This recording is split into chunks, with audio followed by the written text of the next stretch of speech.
Well, hello, friends and neighbors. I am Michael Kingswood. I write fiction for fun and profit, and this we are taking a deep dive into story time, which is this thing I do here periodically to talk about life, the universe, and everything in the writing world of my writing world, and hopefully share some fun things with you guys, so we can have fun together, and maybe you'll want to check out some books. I haven't been around here in a little while because, man, it's been a weird week and a half.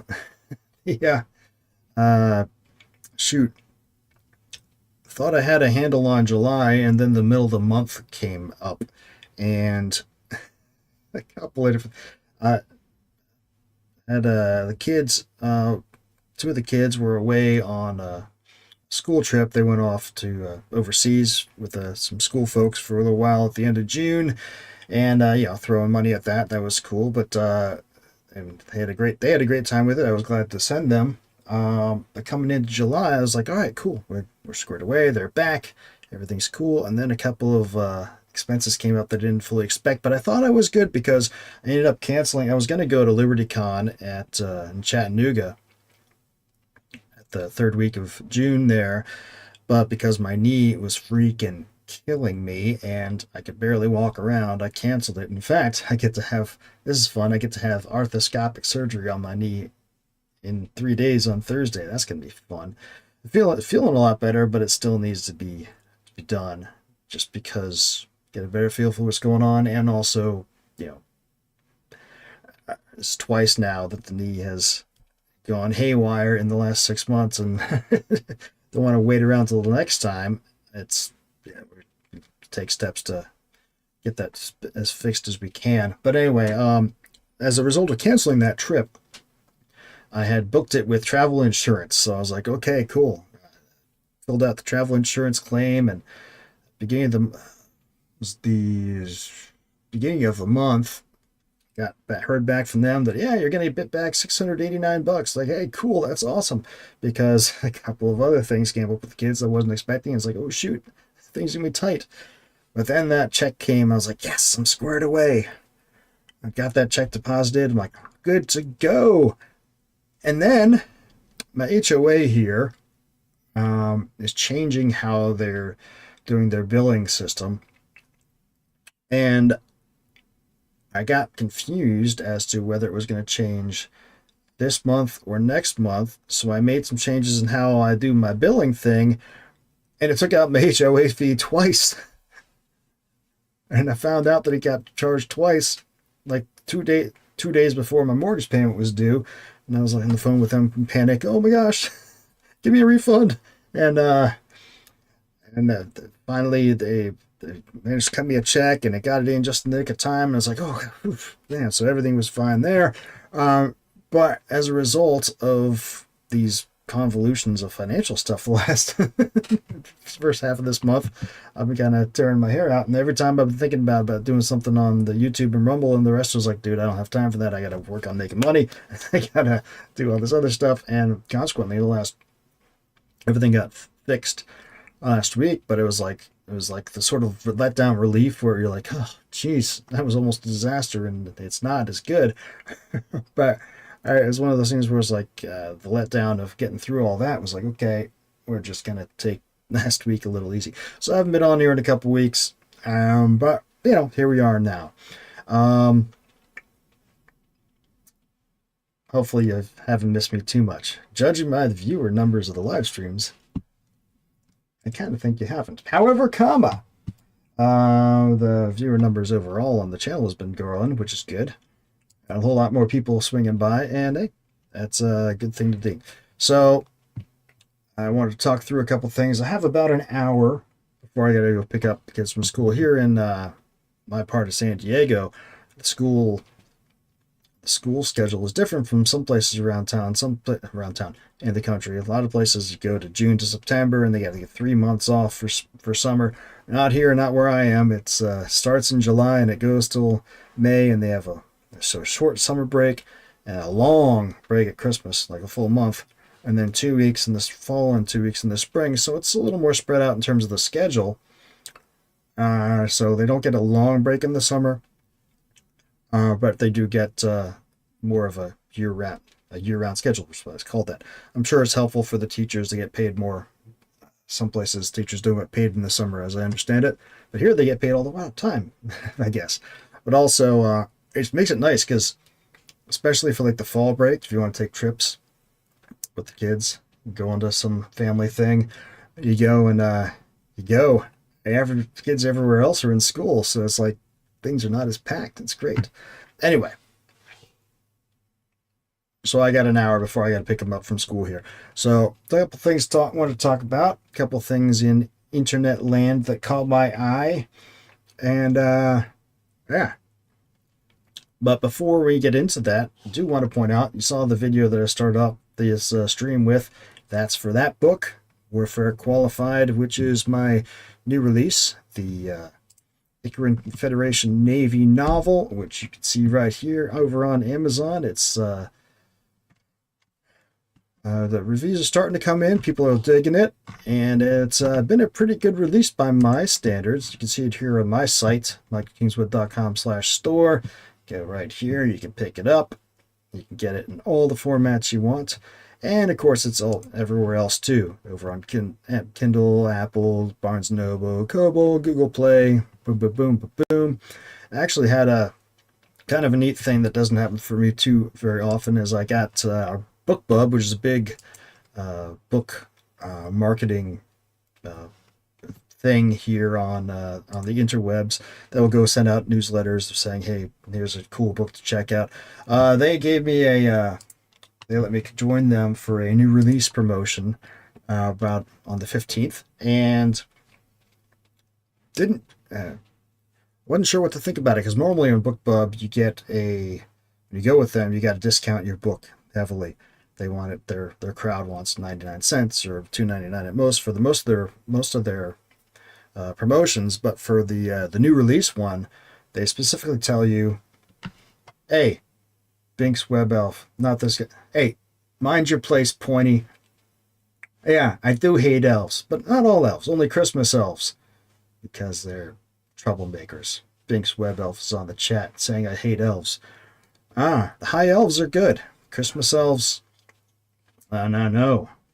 So you mind your place there, buddy. Okay. Actually, let me see if I can do something here. I'm doing the stream thing. Can I? I've been going through Restream the last few times I've been doing this because I wanted to... Ooh. Is there a way to... Oh, okay. There is a way to be able to put people's comments up on my little thing, but I don't have it set up through the Restream thing. So I'm going to talk to it. I had to figure out how to do that so you guys can actually have a... see what people are saying without me having to read it off. Anyway. Damn it, Binks, you just... What the hell was I saying? Oh yeah, BookBub.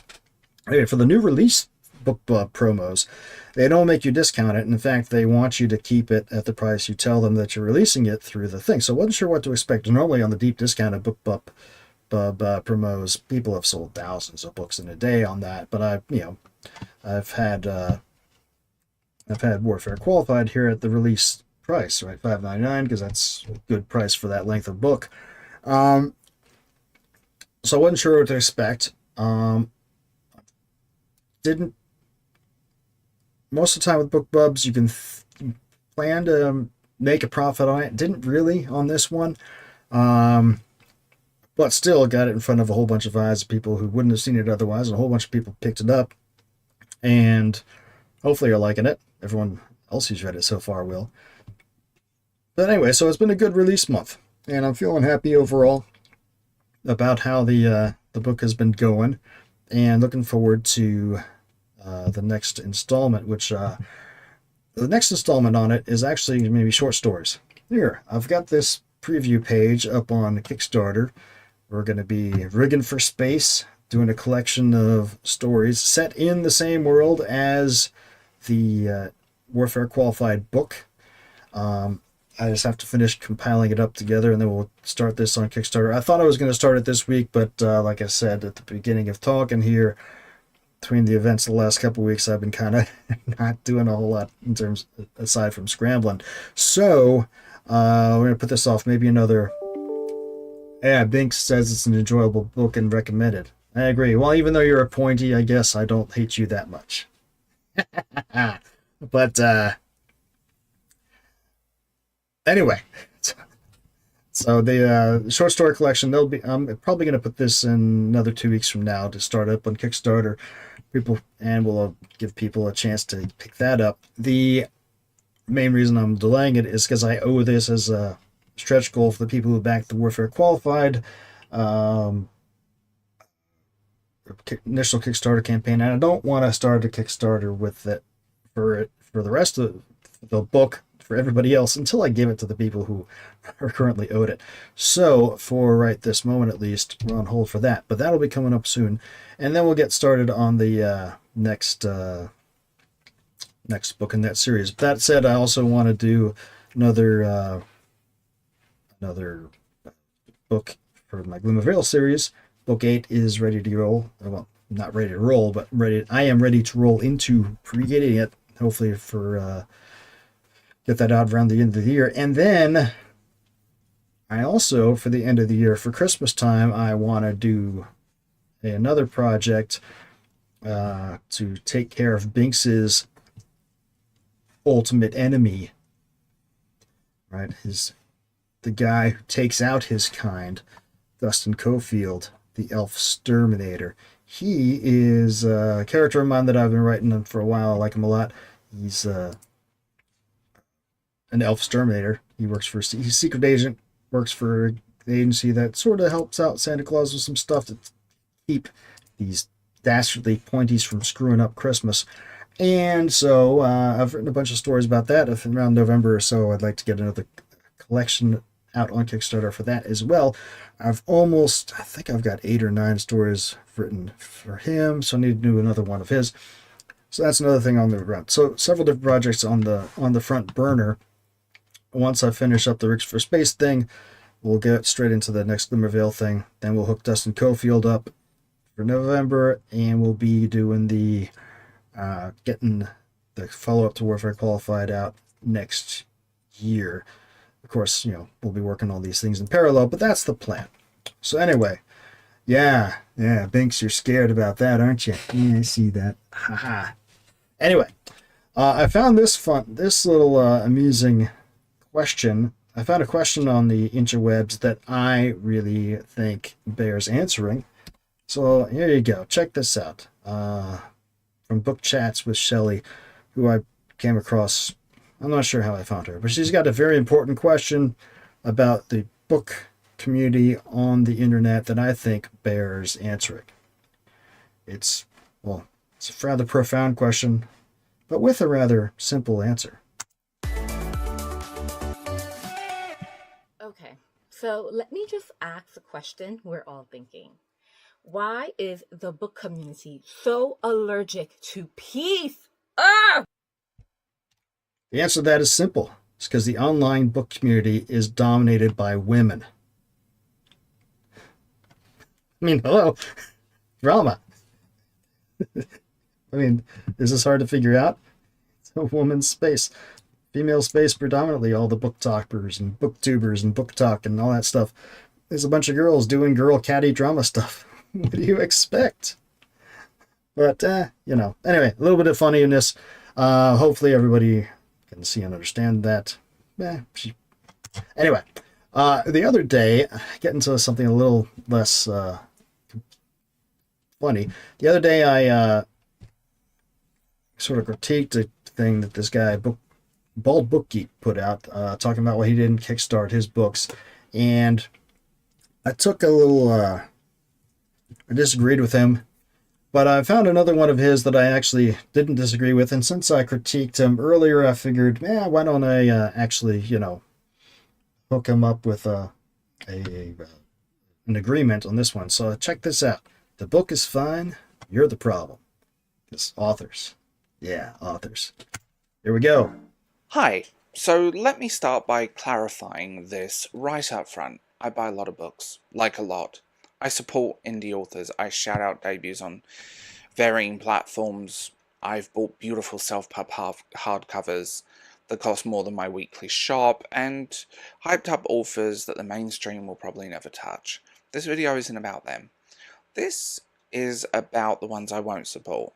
And not because your book has typos or the cover made in Canva, no. I'm talking about the authors who make their entire whole thing feel like a hostage situation. The ones where I can't even look at your profiles without wondering how long before the next meltdown. So, Gets along to Shelley's question. You see I linked it in there? Yeah, the drama. And a lot of people talked about, there's the old saying, you should never meet your heroes. And a lot of people talk about how much better Hollywood was before we actually could see what movie stars and stuff were thinking. Same thing probably with authors, right? You like their books, but maybe you don't want to get to know them. But this guy's he's I don't even know Bald Book Geek's name, but he's talking about that, and I'm agreeing with. Anyways, let's hear what he's got to say. if you're sitting there thinking, oh no, this is about me, let me help you out. Yes, it is. It's not about me, no. I'm not dramatic. I agree with him. Let's go. Hi. Okay, number one, your social media is just a political rage bait 24/7 manifesto. I don't care what side you're on, I really don't, but if your timeline is nothing but hot takes, this you posts, and quote tweet pile-ons, I'm not sticking around long enough to find your book link. Yeah, with good reason, right? That it's this weird thing, right? Because people, can and should be able and allowed to express their opinions, but when you're putting yourself out in the public, yeah, there's the marketing aspect of it to think about too, right? Now I've fallen on my sword on this one as much as the next guy. I know there are some folks in the writerly space who I have clashed with in that regard that I probably shouldn't have, and now we may or may not ever work together. But there's a fine line to walk between, and maybe that's why you have it helps for me because I'm not using my real name to write with, right? Everybody misspells and mispronounces my real name, and anyway, since I can't work in porn anymore, I decided to use my porn star name to write with. So it works out nicely. If you're not doing that, the professional / personal dividing line, that can be hard to navigate, especially in this day and age when people won't shut up. Anyway. I come to see what you're writing, not get emotionally assassinated by whatever third personality type at 3 a.m. during a news cycle. Talk about your books, talk about the characters. Hell, tell me you spilt coffee on your manuscript. Just stop yelling into the void like it's gonna hug you back. Because this is boring, right? The whole point of what it's supposed to be, the whole social media thing is, what is it? There is no what it's supposed to be. There's just what it is. But if you like somebody's books or whatever, you want to get to know something more about them, you want to know something about them, not just be preached at, right? That's what the pulpit's for on Sunday, but that preaching is actually righteous. But it's boring. Say something, and especially when it's just talking about the same talking points that everybody else says, or just the latest drama of the week. It's like, dear God Almighty, can we talk about something real? And it's off-putting, but that's all you hear from somebody. So I agree. Because really, most of those end up screenshotted by other people and wind up on some very dodgy places on the internet you don't want to be on. Let's be real. Like Reddit. Ugh. know that one firsthand. Number 2, you have a full-blown existential crisis over a 3-star review. It said, this was fun. I liked the world. It's a little slow in the middle, and you acted like someone deep, drop-kicked your cat. Hey, first of all, drop-kicking cats is good. The only good cat is General Tso's chicken. They're the spawn of Satan. So, hey, let's be honest here. That said, this whole bad reaction to reviews thing is a long-standing problem. I'm remembering back to several author meltdowns back in the 2012, 2013, 2011 time frame, just flipping out and on reviews and getting the whole interweb, pissed off at them to the point that they pretty much took down all their books and left.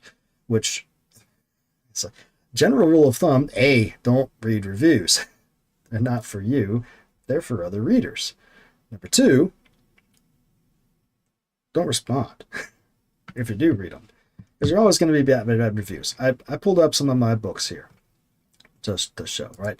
So this is Passing in the Night. It's a novelette. It leads into my Pericles conspiracy novel. It's about first contact. See, 170 reviews. Woohoo! All right. Hey, lots of people have read it. Yay. Hey, look at this. There's a couple of 1 stars. There's a bunch of 5 and 4 stars. Do I go and focus on these 1 stars? No, because it's an honest review, I would think. I mean, let's see what some of these 1 stars say. Hey, look at this. Can't believe Amazon allows it to be given away. Was it given away? I don't know. It's not anymore. Multiple fonts for pages at a time. Huh. Okay. Well, at some point, review was from 2017. That was before I started using Vellum. I was outputting directly from Scrivener to an EPUB file, and sometimes it got a little dodgy. So I'm sorry. And then this guy just didn't like it. Okay. It was very short. Yeah, I know. I told you. Point is, it doesn't matter, right? Cool. Hey, here we go. This is the follow-up. Past Pericles Conspiracy, the novel that goes to it. Again, fewer people have read it. 53 reviews. Hey, look, there's some 1 stars. Oh my God. Am I going to die? No. Here's Glimmer Vale, the first book in my Glimmer Vale Chronicles series, which you guys all should read and enjoy and love because it's great series. Seven books in it. Going to be working on number 8 here later on this summer. 167 reviews. Oh my gosh, look, there's a 1 star, a couple 1 stars, and 2 stars and 3 stars. Oh my God, maybe somebody didn't like this book I wrote. Oh my God. Hey, a whole lot of other people did. Do I care? If the first thing that came in was that 1 star, would I care? No, because I know more people are going to read it. And frankly, if you look at a book that only has 5 stars, unless it's like 2 ratings, like Warfare's only got 2 reviews so far, and they're both 5 stars. So that's to be, expected.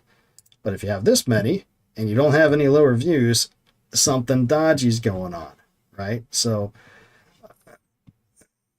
bad ratings are to be expected, and as the writer, they're not from me.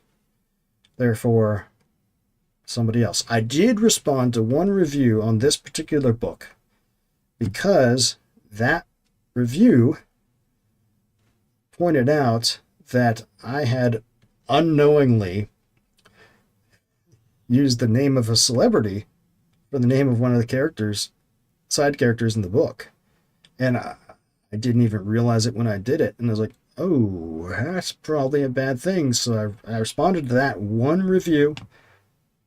And I went, and since it was an ebook and it was early on in the book's life, I went and I changed the name of that character slightly to make it slightly different. So it's not the celebrity's name. I didn't even realize I had done it, but I changed it, fixed it, and pushed on. But that's the only review I've ever responded to. Writers should never respond to reviews. Shouldn't even read your reviews. Because it's dumb. But flipping out, what this guy's talking about, throwing a temper tantrum over it, is the worst thing you can do. Is you look like a... Go back and watch Eric July's response to Dick Masterson's critique of his first ISOM comic, both on the Flashcast and on Eric July's channel.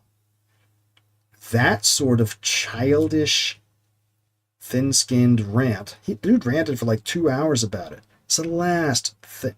You look like a fool when you do that. You look like a unprofessional, immature jerk, and it's just not. No, you should never do that. So yeah, agree completely. Authors freaking out about reviews, bad. You went on TikTok, Twitter, sobbed, changed your name to something dramatic with a wilted rose emoji, and posted a 16-slide Instagram story about how this community is so toxic. It was 3 stars. It was positive. If your entire self-worth is hinged on Goodreads average, you're not ready for publishing, you're ready for a nap, therapy, or both. Because I know I am. Agreed.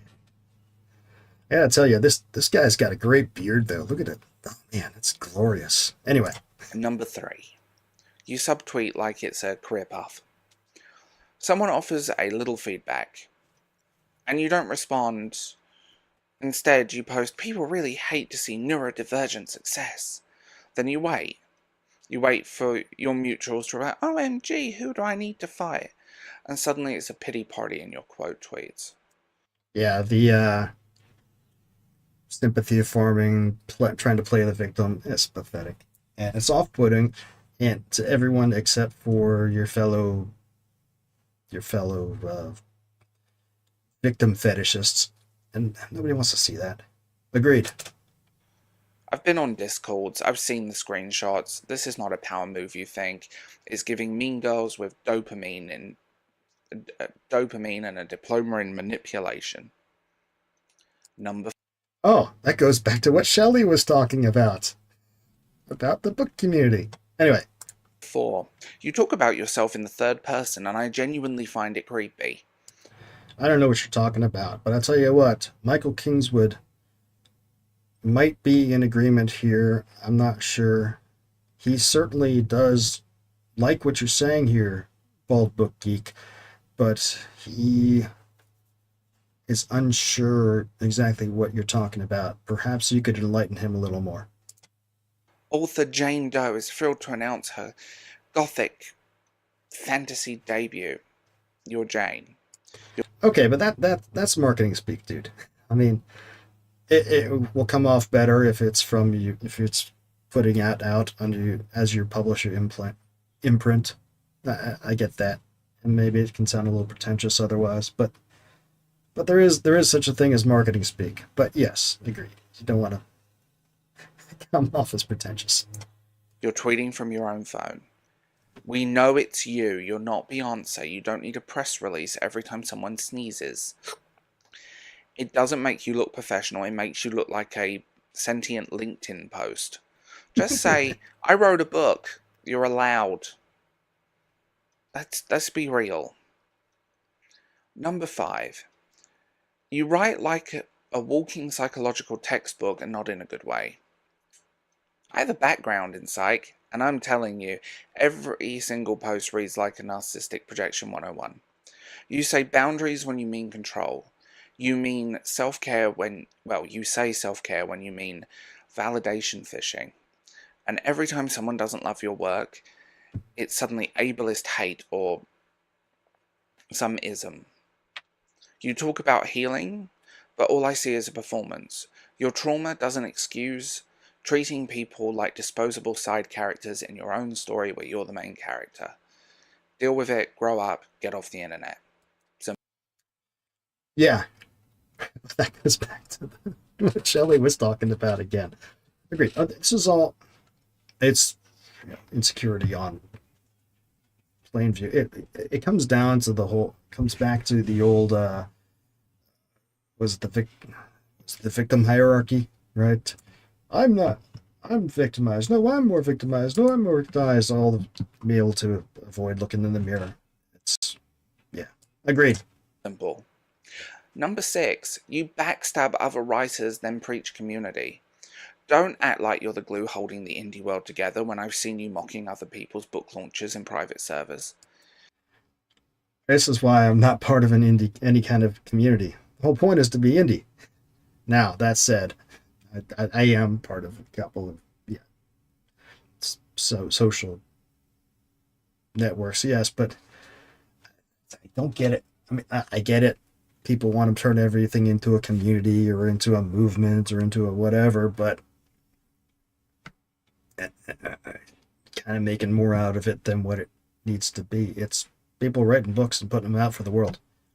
And yeah, you need support from other people to help promote it out, and that can lead to the backstabbers. But I guess I'm a little bit too much of a recluse sometimes. But anyway, what he's talking about here is the backstabbing. Agree completely. Bad people. Don't do that. You say uplift others, but you're screen capping your peers and laughing behind their backs. It's wild how many inclusive, safe space, writing is for everyone folks turn into pure venom when someone else hits a bestseller list first. We see you, we see the jealousy. That's because they're liars. When they say need a safe space, they mean I don't want anybody to disagree or contradict or criticize me. It's anybody who's talking about safe spaces and that sort of thing, they're lying. It's, yeah, stay away from people who talk like that. It's not healthy, Susan. Number 7. You didn't write a novel, you wrote a therapy session. There's no This happens all the time. I think. Just look at what people describe, how people describe their stuff. But there's a place for that, but you got to make it interesting to somebody besides you, which means you need to have characters who are actually real people and a story plot and something happening that is interesting and doing something more than just navel gazing. Like, the 5-act structure. It's not exactly a new invention. Sorry. nothing wrong with writing from your own life. But if the villain is clearly your ex, the love interest is clearly the dream version of yourself, and the plot is basically revenge fantasy featuring wine and snarky one-liners, that's not fiction. Hang on a second here, bucko. You're trying to tell me that this junior officer isn't me? No, he's not. He's not me. Based on experiences that I had in the Navy when I was qualifying as a junior officer, but yeah, so making it into a joke, but yeah. People like to joke about Larry Correa and the Monster Hunter, about how the main character there is Larry because he's a big, huge accountant who's a gun fetishist, and it's a little power fantasy for him. But there might be some truth to that, but not really. But there are other things other books where you can clearly see exactly what's going on there. On the bright side, those types of just self-insert things, sometimes they do well, but sometimes they don't. That's a catharsis journal with chapter breaks. If you're not ready to make a space between you and your story, don't sell it like it's a novel. And be honest about what it's about, rather than saying it all ended up in your head. Let's be real. Be honest. What? Didn't you listen to Shelley about the book community? Come on, man. Final thoughts. Your book might be great. You might actually be a talented writer. But I'll never know because you made it impossible to care. You turned authorship into a performance art contest, community into clicks, and marketing into emotional hostage situation. I support indie authors. I am your target audience. But if being in your orbit feels like surviving a one-woman Shakespearean therapy session with hashtags, I'm not buying. And if that made you mad, you're probably screen capping everything and, going down the route. Oh, wow. You must be nice to punch down from privilege. Go ahead, but don't forget to tag me. I could use the engagement. I need to pay my bills. Well, good day to you, sir. I can't believe he would call me out like that. Oh my god. No, but anyway, yeah, because he goes on for a little bit further, but I figured I would, address that commentary from him because I disagreed so much with his previous one, and I am in agreement with him on this one. So I just felt like doing that. Okay, holy smokes, that took longer than I thought. Got about 20 minutes left. So, all right, let's talk about Fantastic Four then, shall we? So I went and saw this. I did not growing up, knew about the Fantastic Four. I think I saw them in a couple of cartoons or something back in the day, but I never read the comics. Maybe I might have seen one, but so I knew what they were. Wasn't all that into them. When I saw they were making a movie out of it, I was like, I don't really care because I was never that into it. Um, I was excited for Superman because everybody loves Superman, and frankly, the I had grown a little bit weary of the naysaying that people were saying about it leading up to the Superman release. So I was like, even if I wasn't excited, I'm going to go see it anyway because so many people are saying they think it's going to suck. If that makes any sense. With Fantastic Four, I didn't care. And I wasn't really intending to see it because it's like, whatever. Plus, Marvel's been kind of screwing the pooch lately and talk about preaching. But again, after how wonderful Superman was, and going back and looking at the same naysayers with nothing good to say about in the lead up to this one, I was like, you know what? I'm going to go see this because I think these guys may just be wrong again. So on Friday, I went to the matinee, went and saw it, and coming out of it, I was like, man, that was really good. I liked it a lot. And I did like it. Did like it a lot. And I was like, okay, coming out, I was like, did I like it as much as Superman? No. Superman was just wonderful in many ways, which I've talked about before. But Fantastic Four, I was like, man, that was fun. And I liked it. I liked liked a lot of things about it. Now, later on, as the day went on, and I was thinking about it some more, I liked it a bit less. That's because I started thinking a little bit more about what happened in it. First of all, a lot of people had a lot of going into it like, oh, I don't know about Pedro Pascal. Oh, man, I hate that guy. He's not going to do a good job. Well, I thought he did a pretty good job. I don't know what Reed Richards is supposed to be like from the comic books because I haven't read the comic books. To me, it seemed like he was playing him kind of autistic, like smart, but not really able to relate or really truly get out what he's thinking or not understanding how to interact so well. And a lot of people have criticized that he was a little bit wooden, and I think maybe that's why, because of the all right, Pointy, you used up some of your goodwill there. Binks is saying Pedro is the greatest actor of this or any age. I wouldn't go that far. I think he did fine with this one.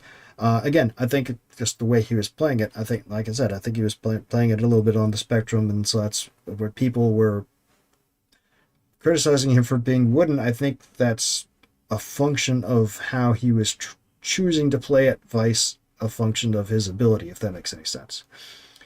The best character was the Torch. The Thing was pretty good too. I liked how they got into the Thing situation. It sucked, right? You get turned into stone, but he's still a man, and he's got that crush on the teacher, the one teacher that he meets, and is like, well, how's that going to work? You can see he's sort of melancholy. I guess in the comics, he was portrayed as being mad at Reed. That didn't come through, but like how he did that. A lot of people were worried about girl bossiness, and a lot of people were pissed off about the Silver Surfer being the girl Silver Surfer instead of the guy. I guess there was a girl Silver Surfer in the comics at one point. I guess. I don't know. I have a couple of the original Silver Surfer comics in my little small collection up there, and I always liked that character. But it didn't bother me. I didn't care enough that this sex swap bothered me that much. I did think she did a good job with it. And the portrayal of the surfer and her abilities and powers and the situation she's in, I thought was pretty good. The Sue, the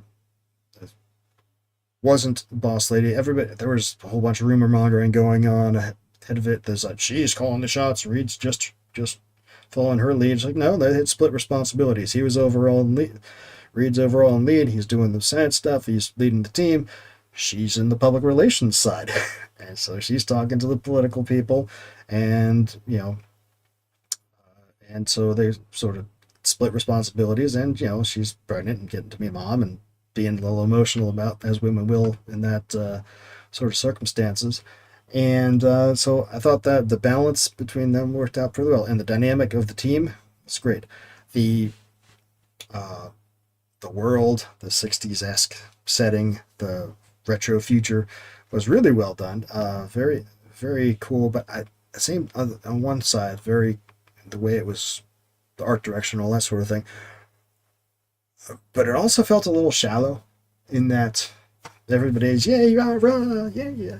The oh shucks kind of thing going on with the world at large until it wasn't. It just seemed to. There's not time to go into huge depth about every character in the world, but it did seem a little,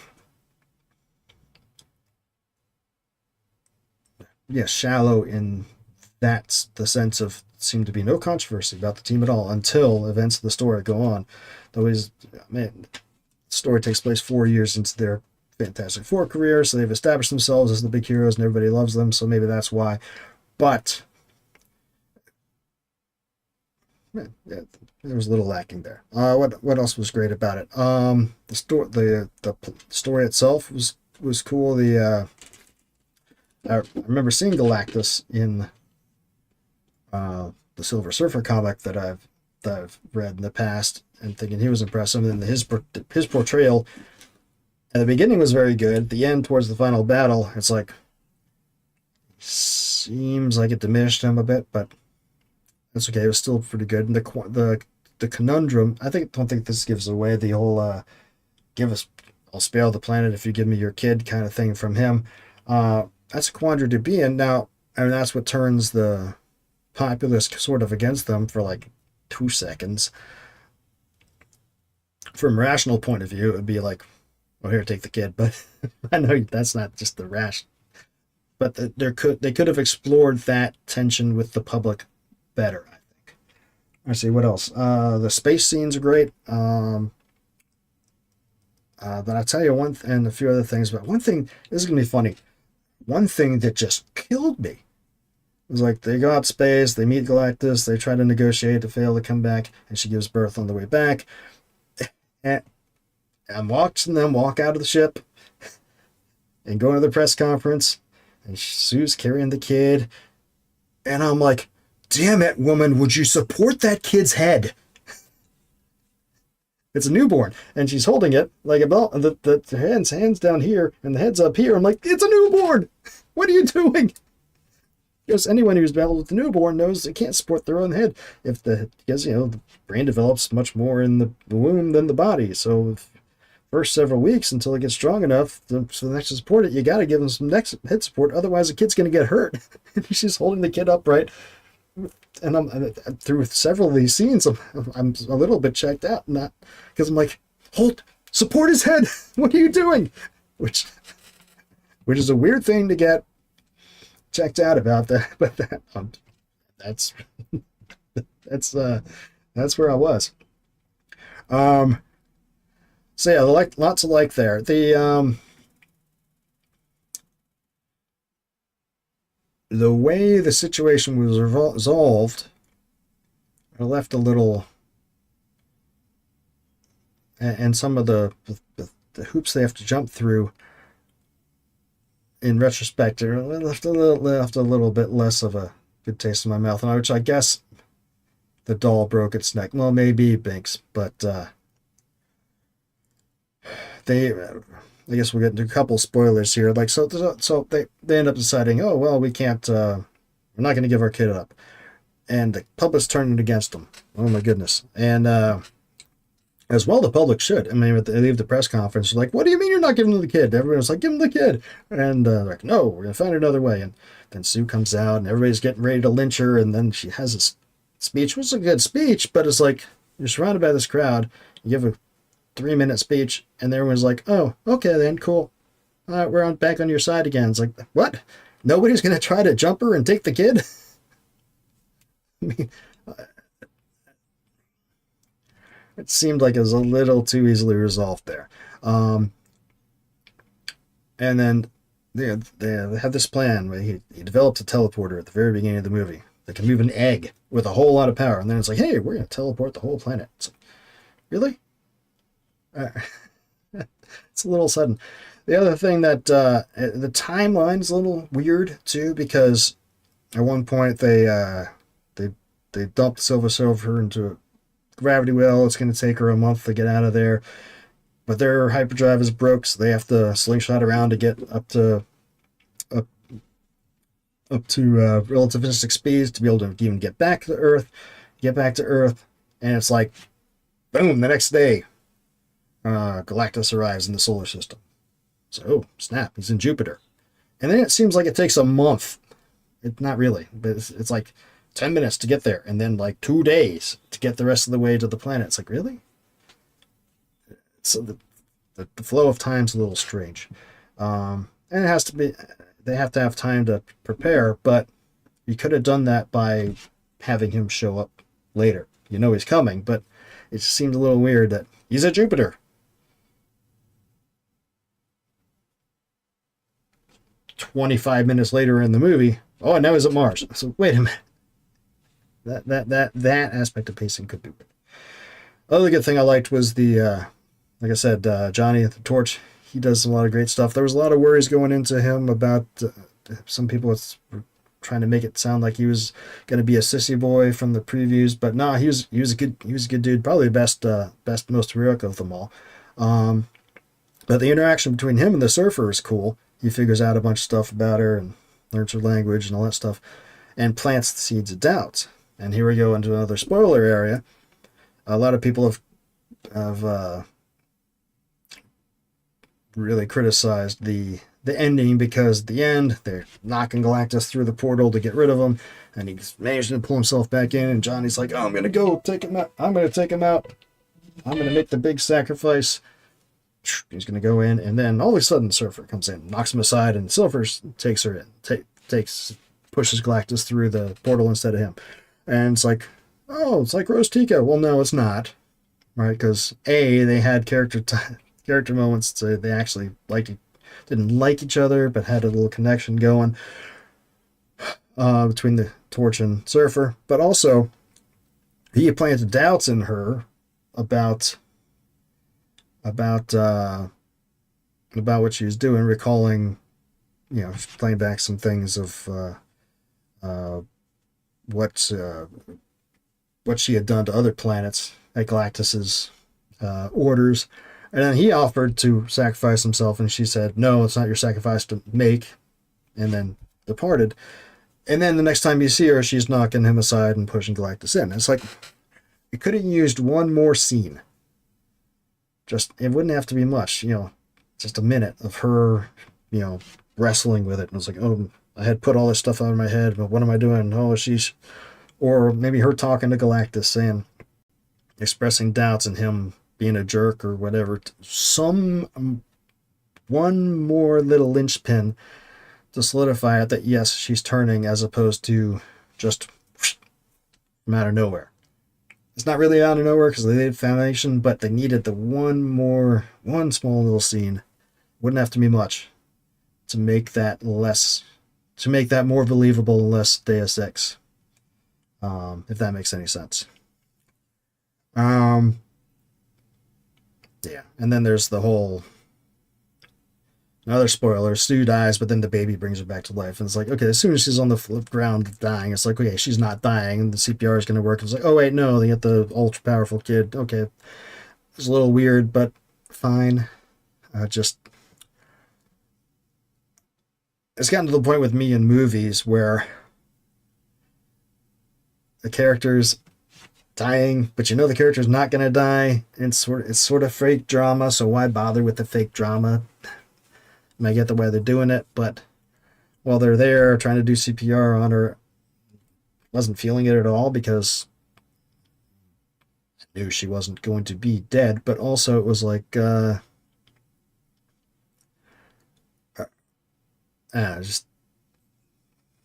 liked her, but maybe I didn't like her that much, if that makes any sense. Now, when Johnny started charging towards Galactus to make his kamikaze run, I felt that one. I was like, oh, hell yeah. sad to see this guy go, and then he didn't get to go. But so that was a little mishandled. I think that whole thing.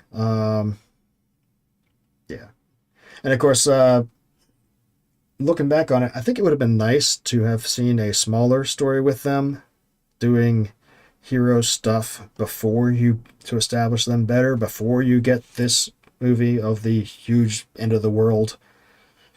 uh end of the world threat, because like from 0 to 200 in one movie, whereas you could have had another one, just what it wouldn't have to be an origin story, but something with smaller stakes to build it up to it. Maybe even the same, you'd have to make the movie longer, but a smaller stakes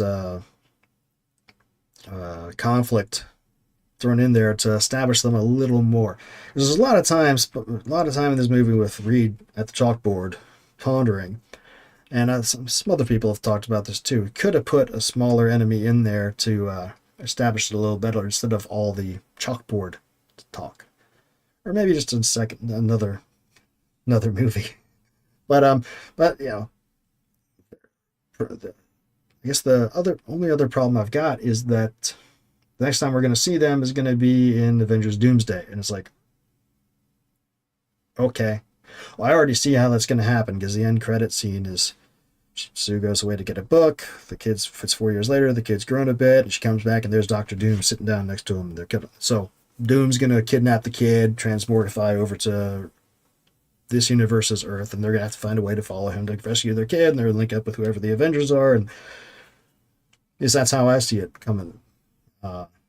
Playing out based on what they've shown. But I'm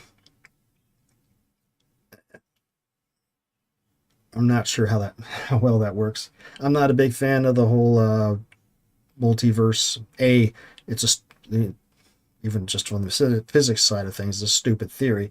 But also from a storytelling perspective, it takes all stakes. The multiverse thing takes all stakes out of it. It's like, oh, well, we lost there, but they lost 1 billion other places. It's like, oh, well, we'll just transfer to a different universe. Like, I don't like it. But this is set on Earth 828. I think the rest of the Marvel thing is in 616, something like that. Which is funny, because in some of the Greek translations of Revolution, there's a couple of Greek manuscripts of Revelation where the number of the beast is actually 616 instead of 666. So I wonder if they did on purpose with the Earth 616 thing. Probably not, but it'd be cool if they did. I guess, sort of Easter egg kind of way. But no, overall, dug it. Liked Superman more. There's a little more heart to Superman, a lot more fun. I mean, there was fun in this one, but not as consistently fun, if that makes sense.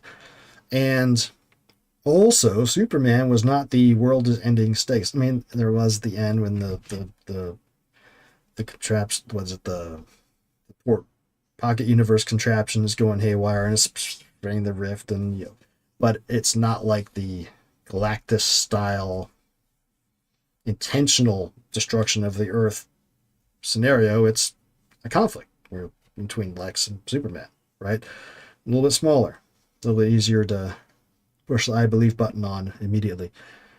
And man, Superman gets a lot of criticism because there are so many characters, and people are like, oh, it should have been more Superman, whereas this one's a lot more tight. There's literally the 4 of them. Their little manager person, the robot, Mole Man, Galactus, and Silver Surfer, and that's pretty much it, except for a couple small little bit roles. Oh, and the teacher that the Thing has a crush on. So it's a lot tighter in that sense. But because of that, you don't really get as good a feel for the world. Whereas Superman, there's a lot more characters, and they're all well fleshed out, and it lets you see the world in toto a little bit better from my perspective, if that makes any sense. So I liked them both. I like Superman more. Fantastic Four, not as much. I have some quibbles with it, but it's not like it was. The quibbles are not, story breaking or movie breaking, just things that I think could have done better in some ways. But no, it's going to be good. It doesn't make me enthused for Avengers Doomsday, though. It doesn't. Superman makes me enthused for, I think Supergirl coming up is going to be fun.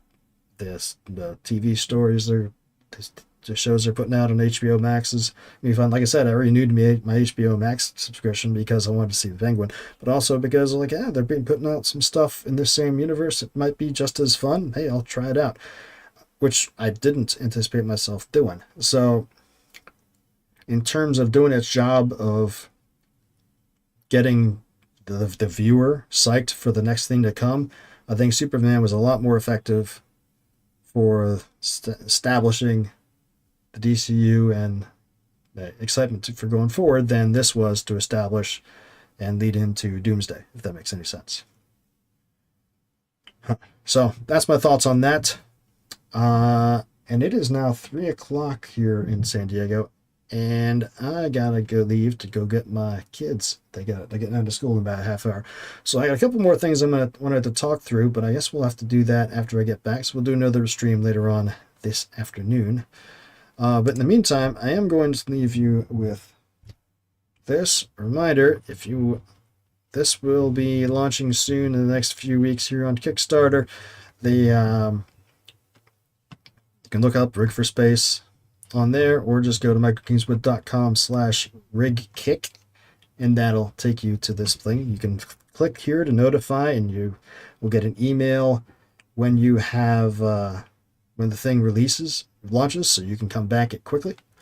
There'll be Rig for Space on here, Warfare Qualified, and a few other fun things you can get if you haven't done Warfare Qualified yet. And then that will be that. I will leave you there with that, and I'm going to sign off now. Thanks for swinging by. How many folks are here? Hey, look at that. Hey, we got 6 people here right as I'm getting ready to leave. Well, shoot. All right, well, I'll be back in a little bit to be able to continue this. But duty calls. Dad's work is never done. Remember, check out Warfare Qualified. It is over here on Amazon and over here on my site and everywhere else that great books are sold. If you haven't read it yet, you should. You'll love it. And check this out. This tells you about it.